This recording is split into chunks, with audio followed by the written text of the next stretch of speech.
Alright, this is going to be the second video on my Ioniq 5, and this one is for the infotainment system. So you have a 12.25-inch center console and the same 12.25-inch driver's display on this car. And let me tell you, they work perfectly in tandem. I'm going to start off with the driver's display here. So on the basic screen layout, you have your speedometer on the left, your prindle here, depending on what you go into. Your gear stock is the bottom here. And so whether you are in drive, and if I pull it back, it's reverse, pretty intuitive, and you have a proper 360 camera with like dynamic guided lines that you can also rotate around. I'm gonna leave it in a static view just because I like it. And you also get this secondary vision. And then if you press the button here, it goes into park, but a half turn makes it into neutral in case you need to tow the car. All right, leaving it in park. Here's your parking brake sign, by the way, and your speedometer here, sorry. I think I got that confused. And you have your basic layout here. So this is my range here. This is the amount of power and regen. They go up and down depending on your driving. And then these are my average statistics since I've had the car yesterday. I've driven about 55 kilometers, average of 13.5 kilowatt hour for 100 kilometers, which means about 4 to 5 kilometers per kilowatt hour, or a unit of electricity. And the way to go around this is via this button on the right to toggle between trip A and maybe trip B. So on average, in total, in the 540, the car's consumed quite a lot of electricity, but that's probably because it's in standstill at the showroom. Anyway, and then if you press this button here on top, it allows you to like switch between menus. So the other one you have is in PSI, tire pressure, TPMS. And that's pretty much it in terms of what you can get out of the basic info. Then coming towards the bottom of the screen, you have your power consumption, like depending on the accelerator. Like I'll shift into drive mode.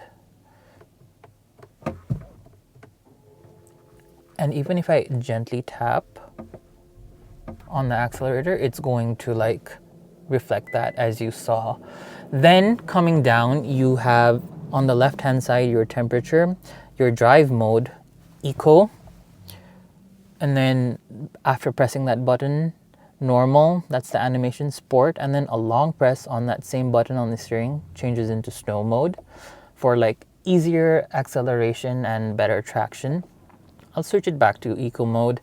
And then your regenerative levels here, there are paddle shifters here, and so it can go from 0.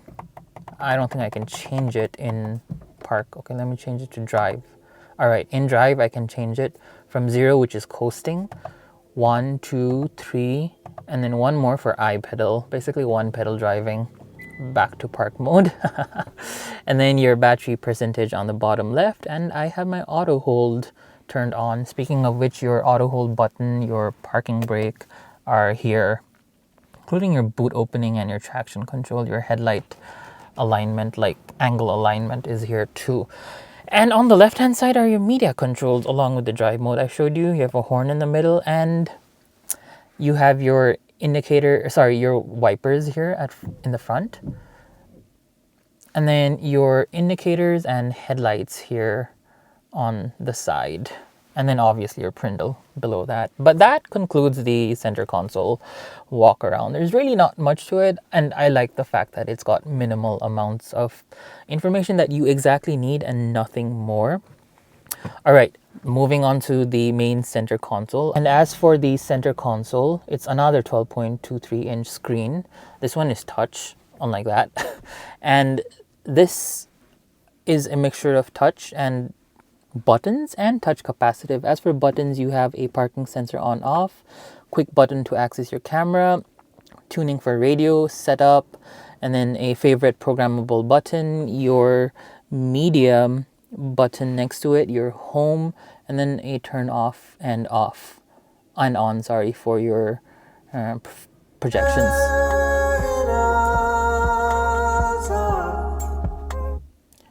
All right, and this is your basic layout for the home screen. Your media settings, your battery, and then your estimated range with timer, and you have user profiles for different, which I'll get to a bit. And then your power on button here, it's dual zone climate, by the way, so one on this side, one on that side. These are touch capacitive buttons, and so I find them a bit finicky to use while maneuvering through traffic, but once you get the layout, I think this will be fairly easy. You can right swipe on it, and that'll get to your main home menu. So the first one is called EV, and basically it's a graph of your EV stats and consumption, basically. Next departure schedule, your charging. You also have V2L, so your discharge limit can be 50% depending on what you want. Your settings for time as well. I haven't figured out how to go back yet, so I just press the home button to go back at the moment. My phone is connected via Bluetooth at the moment, and so you have your usual Bluetooth settings. There is phone projection, but I have not brought my cable, and I've already tested out Apple CarPlay and Android Auto. Both work fine. Nothing new, nothing extravagant. It just works, your basic. I do like that it's got a long landscape display, and so it really fills in most of it. And then you have voice memos in case you want to save that. You have climate for your AC controls, and yeah, like depending on all of this is up here too. So whatever you want to use, your airflow, your auto, your driver only, in case you just want the driver side to work. I really like this Hyundai feature. And then dehumidify, smart ventilation, defog, defrost, auto defog, activate upon washer fluid usage. It's all like preset conditions. All right, I'm going to turn it off. Head back to the home screen. Seat ventilation, another quick button. So here, how you do it is you either swipe this up or down to activate heating or cooling on the driver's side, and on the passenger side, I really like that it's labeled and easy to comprehend, unlike in some other cars where this is a bit confusing sometimes. And then again, back to your home page, you have a quiet mode.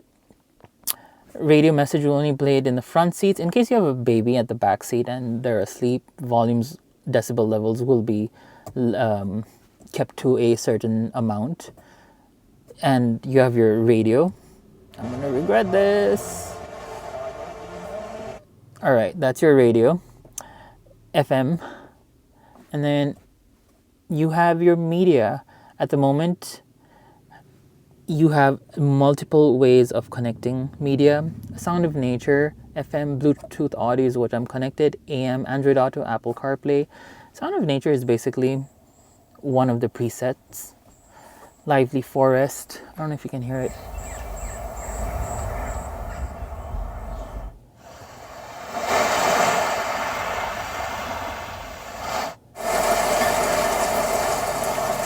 Okay, and you have a bunch of others. I'm not going to waste too much time on that. And then you have a user's manual. You can either scan that or look at this mammoth. What the hell is this, Hyundai? In case anyone wants some Saturday morning reads. And then finally, I think what we're most interested about is your setup. So you have your vehicle settings, first of all. So warning volumes, your haptic warnings on the steering wheel, blind spot safety. It gives you a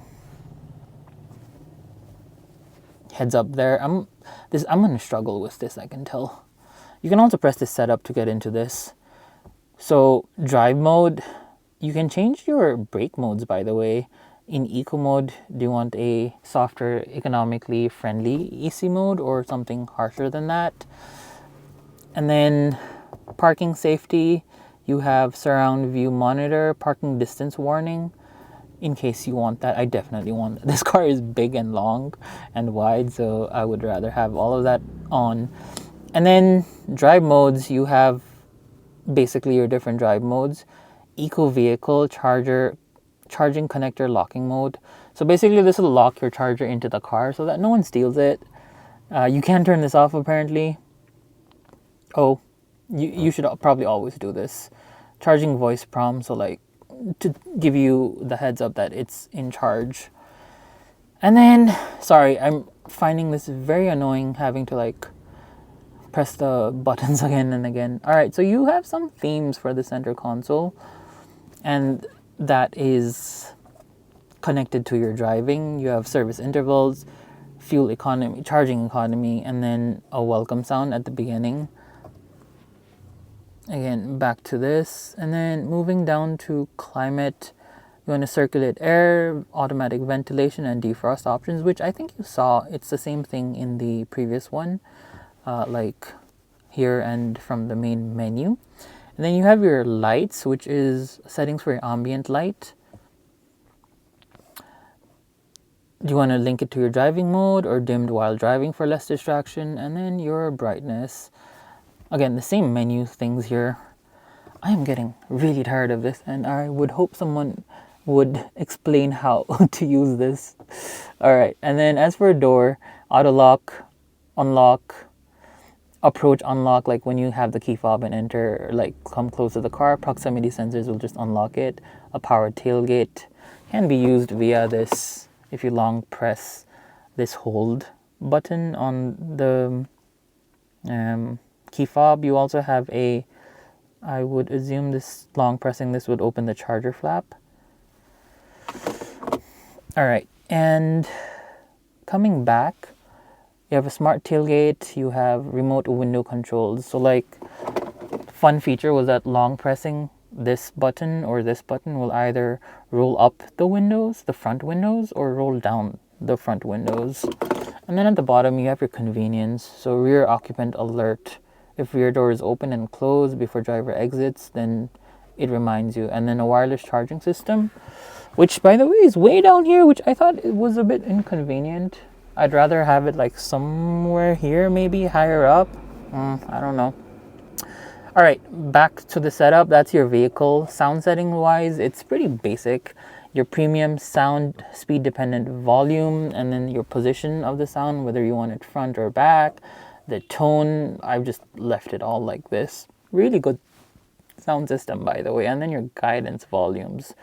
So in case you want some notifications, your radio noise, in case there's like interference, it can actually like software algorithm wise tune it down. And then driver assistance warnings. So parking safety priority. So when you're parking, it does that. And then depending on your sound profile, your Apple CarPlay, Android Auto volumes can projections, like different things can be like tuned according to what you want, like having media higher than the rest. All right, back to sound and the setup menu. Device connections is basically your Bluetooth and other connections. Right now my iPhone is connected, and that's pretty much it. You have different user profiles on the car, by the way. And when you do user profile, you can put in an image, a linked Bluetooth device. No memory seats whatsoever in this trim of the car, but maybe in some other cars, yes. There is memory seats in other variants for sure. You also have the option of a black background or a white background. I'm going to keep it to scheduled. So it from 5 p.m. to 8 a.m. Screensaver can be nothing, a digital clock like this or an analog clock. I'll keep it in digital. And then for split screen, you can have different sorts of screens coming up and down, a compass, a radio, media, a clock. Oh, and there's a display off button at the top there. All right, back to this. That's your display for buttons. I've been mentioning there are programmable buttons, one here on the center console, one here on the driver's display, the steering wheel, and then a mode button to shift through different media input modes on this. So like what I just mentioned, you have your custom button for audio. What do you want to set up here? A custom button on your steering wheel. This custom button down here takes me to audio right now. Phone projection setup, quiet mode, display on and off, or nothing. Custom button on your steering wheel. This one here does privacy mode, voice memos, hand-free, and reject call. Unfortunately, I wish this could be something like a turning on the camera. It's just way more convenient here than having to like reach out here.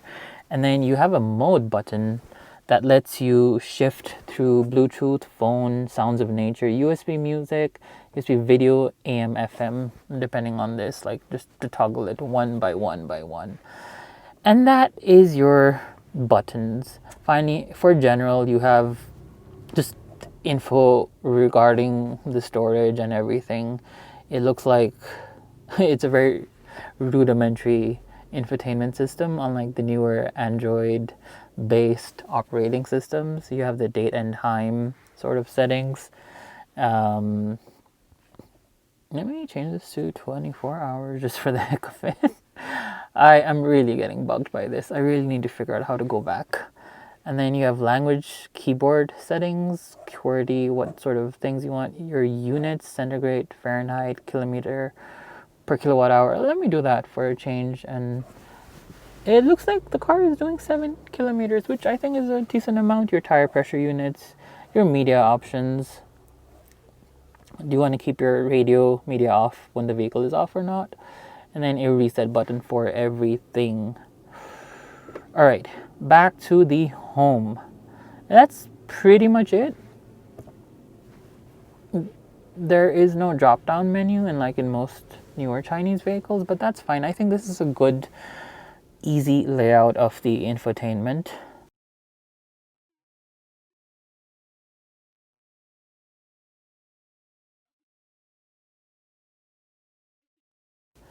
And then as for other buttons, you have your usual sunroof, very wide panoramic sunroof buttons all up here with like touch capacitive buttons for your